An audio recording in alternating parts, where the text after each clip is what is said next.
All right, buckle up for another deep dive tailored just for you. Always a pleasure to be back. This time, we're tackling ancient Egyptian religion. But not just any old overview, oh no. We're going deep with an 1891 French book. Isis Unveiled, or Sacred Egyptology by Ernest Bosc. A mouthful, I know. But such a fascinating read. It tries to cover everything. Hieroglyphs, papyrus, the journey of the soul, even magic. Bosc wasn't afraid to go there, and it's not dry academia either. Exactly. There's a real passion in his writing. It's like he wants to share these secrets with the world. Which makes sense, given that the book touches on some pretty juicy topics. The mysteries of Thoth, for instance. Oh yeah, the god of knowledge. And those legendary 42 books he supposedly wrote. Containing all the rules of Egyptian life, according to legend. Talk about a comprehensive guide. I was also hooked by Bosc's description of the Sphinx. Not just the Oedipus myth, but what it meant to the Egyptians themselves. He gets into the occult knowledge it symbolizes. Fascinating stuff. And then there's this whole account of a priestess initiation, a real peek behind the curtain of a very secretive world. It's one of the things that makes Bosc's work so unique. He goes beyond the typical textbook overview and tries to capture the essence of Egyptian belief. And that's what we're aiming for in this deep dive, to understand how the ancient Egyptians viewed the world, their gods, their place in the cosmos. Because it's not as simple as it might seem at first glance. Take their view of the gods, for example. Many people assume they were strictly polytheistic. Yeah, with a god for every occasion, right? Exactly.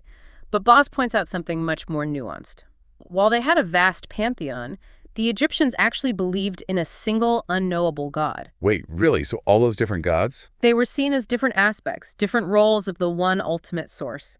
Kind of like how we might describe God as creator, protector, and so on. So they weren't worshiping many gods, but rather different facets of the one. Precisely. They even had this concept of a divine essence that could take on different forms. Imagine a skilled artist who's also a painter, a sculptor, a musician. It's still the same individual, just expressing themselves in different ways. So the Egyptians saw their gods as kind of like that, different expressions of the same divine force. That's a great way to put it. And this understanding helps us to appreciate the complexity of their beliefs. It wasn't just about bowing down to statues of animal-headed deities. There was a deeper philosophical and spiritual understanding at play. Absolutely.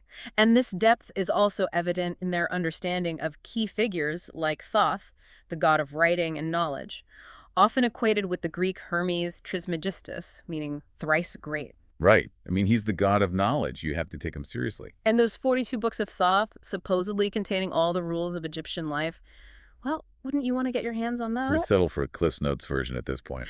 But seriously, it highlights how much they valued knowledge. Absolutely. And there's this quote from Thoth that Bosc includes that I find really thought-provoking. Thoth basically says that words are too limited to truly capture the nature of God. Even for the god of knowledge, the divine remained an enigma. It seems so. And this idea that the divine is ultimately beyond human comprehension is central to Egyptian belief. So it wasn't about finding all the answers, but about acknowledging the mystery. Exactly. Embracing the unknowable. And this makes their use of symbols even more intriguing. Bosc spends a lot of time explaining the significance of symbols in their religion. It's like they created a visual language to express ideas that words couldn't quite capture. And two of the most prominent symbols are the ankh and the sphinx. Okay, let's start with the ankh, because we see that everywhere, even today. It's more than just a cool design, though. Often mistranslated as the ansated cross, the ankh had a much deeper meaning for the Egyptians. So what did it represent? Life, reproduction, and even immortality. It embodied the cyclical nature of existence, the idea that life and death are intertwined. So not just living a long life, but something more about the eternal nature of being. Exactly. And it might even be a symbol of that divine essence we talked about earlier, that spark of the divine that continues even after physical death. Wow, that's a lot of meaning packed into one symbol. And then we have the Sphinx, another iconic image, often associated with the Greek myth of Oedipus. Right, the riddle of the Sphinx. But Bosc suggests that's a later interpretation. A misunderstanding of its original meaning. For the Egyptians, the Sphinx was a key to what they called occult knowledge. Occult. So we're talking magic and secret societies. Not quite in the way we might think of it today. For them, occult simply meant hidden.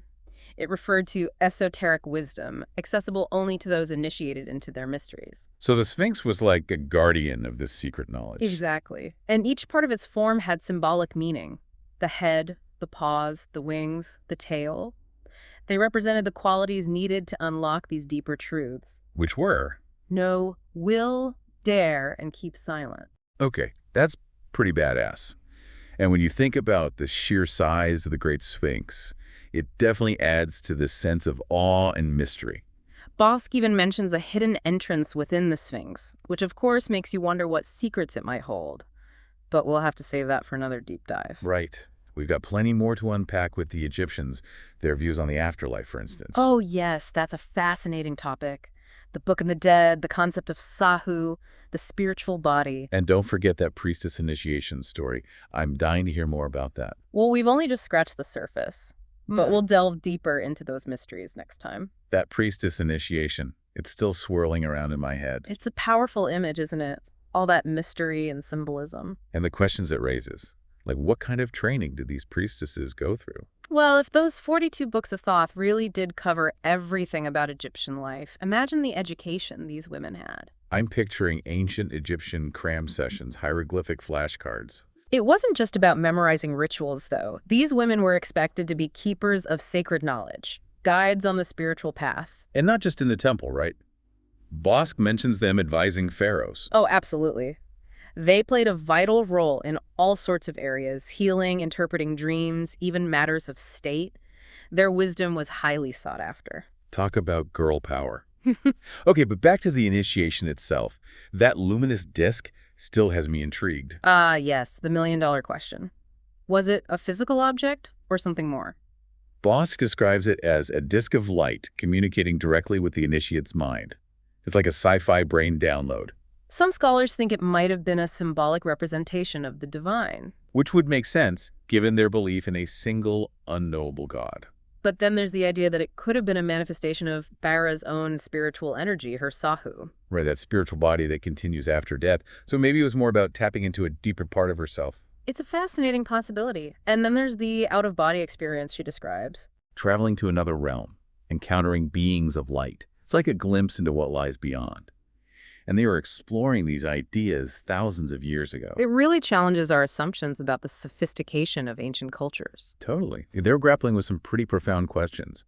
But what about this hidden side to Egyptian religion that Bosc hints at? The esoteric knowledge revealed only to initiates. They believed that true wisdom had to be earned, not given freely. It was about proving yourself worthy. Like a series of levels, each granting access to deeper mysteries. Exactly. And this esoteric knowledge went beyond just religious dogma. It included advanced understanding of astronomy, mathematics, even alchemy. Okay, now I'm picturing lost libraries buried under the desert sands.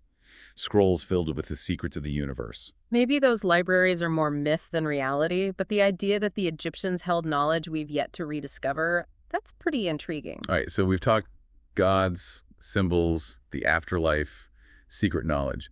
But there's one big one we haven't touched on yet. I think I know where you're going with this. Magic.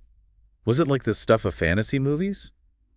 Or something else entirely? Less about fireballs and more about understanding the hidden forces of the universe. Harnessing the power of nature. So more like working with the natural flow of energy. Precisely. And Thoth, the god of knowledge, was also seen as the master of magic. After all, he gifted humanity with language, the tool we use to shape reality.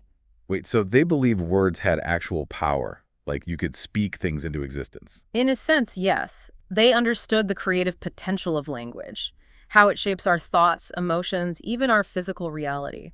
So their spells and incantations weren't just random words. They were about using language precisely to align their will with the universe. Exactly. And this belief is reflected in their elaborate rituals, where every gesture, every word, every symbol had a specific meaning and purpose. It's like a science, but one that also acknowledged the spiritual dimension of reality. A good way to put it.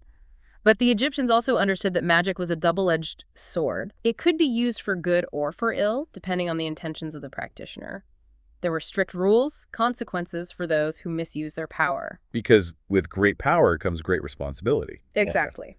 And that responsibility stemmed from their concept of Mat. Cosmic order, harmony, balance. So magic wasn't about bending reality to your will.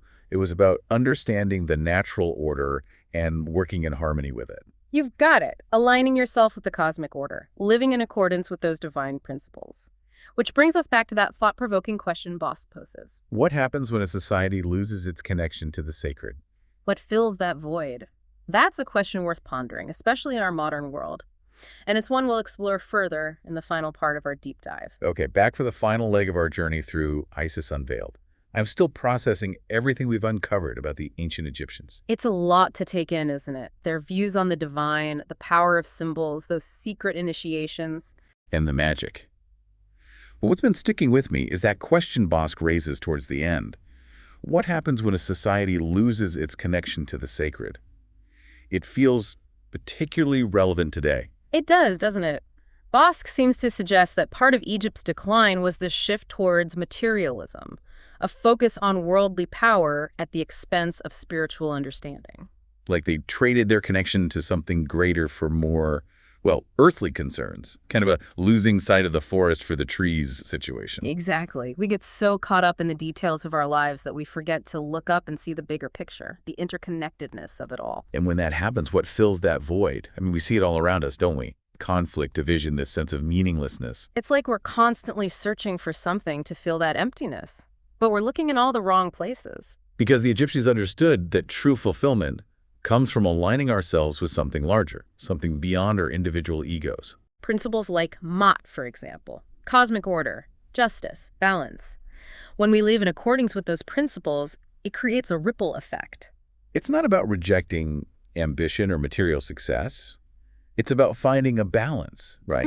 Integrating those pursuits with a deeper understanding. Absolutely. Recognizing that our actions have consequences that reach far beyond ourselves. Yeah. That we're all part of this intricate web of existence. We're not just isolated individuals navigating a meaningless universe. We're like notes in a grand symphony.